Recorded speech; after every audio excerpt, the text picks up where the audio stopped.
Welcome everybody to a very special Mardi Gras edition of Poor Decisions Pairing. For those of you joining us this evening that are subscribed, welcome back. For those that have not subscribed and this is your first time, welcome to our channel.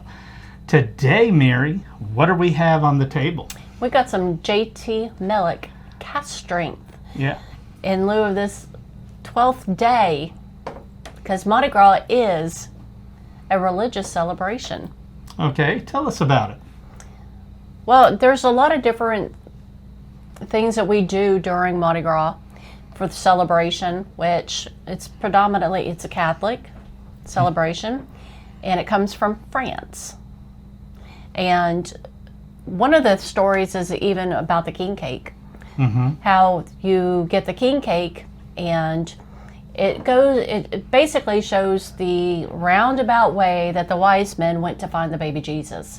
And that's why you find a baby in the king cake. And whoever gets the baby brings the next king cake. Well, it used to be that way until somebody choked on one, but now they don't actually put it in the king cake anymore.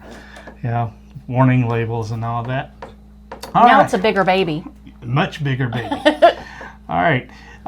This, you guys, I'm sure, are aware of. JT Meleck is out of Branch, Louisiana. Started off back in the day as a rice farm back in the 1890s. Well, multiple generations had the land. They expanded to also, in the off season, start doing crawfish. Well, there was a glut due to tariffs and embargoes and stuff like that, where they had an overabundance of rice that basically, if it continued to sit in the silos at the farm, was going to rot. So they're like, what are we going to do with all this surplus rice? And the family said, let's make some whiskey. So this is rice whiskey. This is a store pick from Canada's out of Houma, Louisiana. This is coming in at 126 proof. We love us some Meleck. And congratulations to this guy, because on his birthday, December 22nd, the announcement came out for the winners, and he was #1 winner for a JT Meleck. The special red label that they only had like 20 bottles, I believe. I think so. For it. So we're going to be making a trip back down to Louisiana and pick up the bottle, and hopefully we can provide you guys with some video coverage of that as well. Oh, that would be great. All right. Just looking at the color on this, this is super, super dark.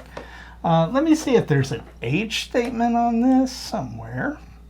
Yeah, barrel aged 4+ years. So we know it's at least 4 years old.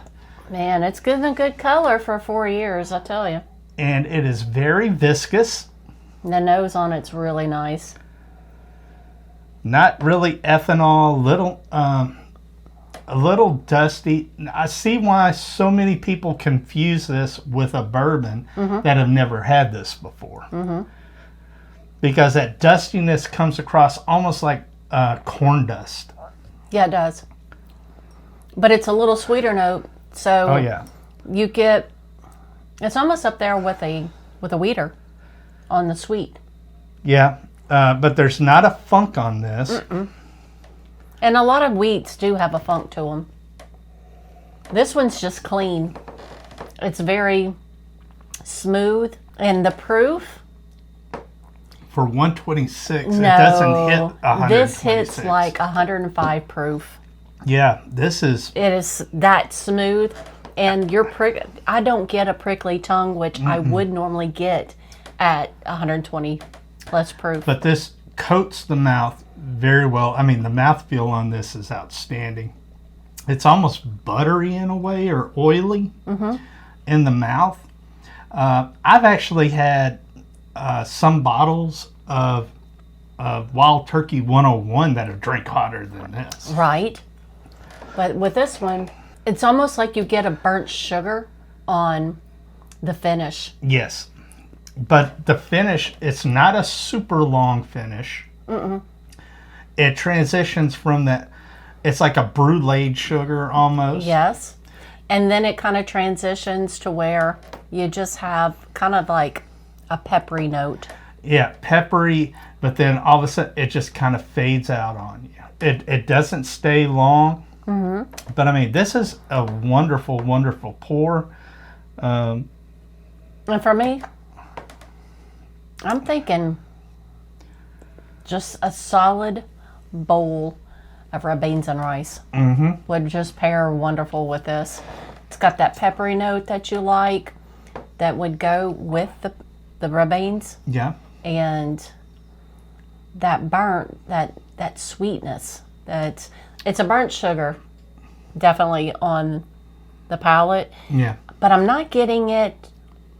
I'm getting more on the finish than I am the palate. The palate is not sweet to me at all. Yeah.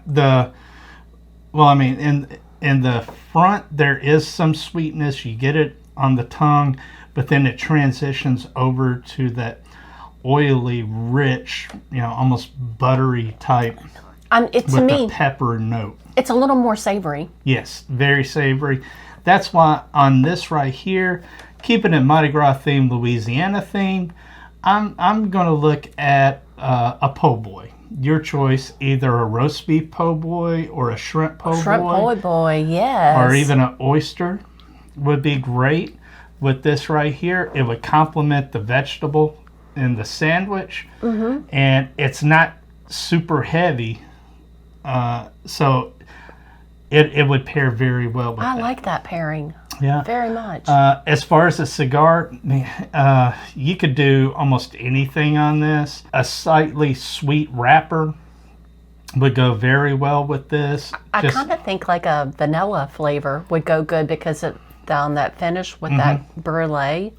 Yeah, or a Davidoff, the Connecticut shade. Okay. That light brown color ones that you said kind of smell sweet, but kind of has like a peppery nose to it. I could see that. That would be really good with this.